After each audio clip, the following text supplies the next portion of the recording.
For this one, all you have to do is click on settings. Now go ahead and go to privacy and security, and you will see the blockheads right here. Make sure to turn it on, both of these, and then see if it works. Now, if of course it doesn't work, you can turn it off and turn it on again, and if it still doesn't work, you can also click on update and recovery, see if Opera GX needs an update, then update it. If it doesn't, then that's fine. You can go back right now and then go ahead. And of course, this is just a basic ad blocker on Opera GX. You don't have to use this one. If this doesn't work, you can just download another one. And to do so, it's very simple actually.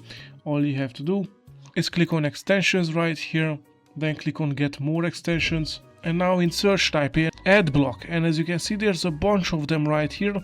Go for the ones with the higher stars and ratings, and that's about it. You can just click on them and then click on add to Opera, and this one will probably work even if the basic one didn't. Happy fixing Adblock not working, and have fun.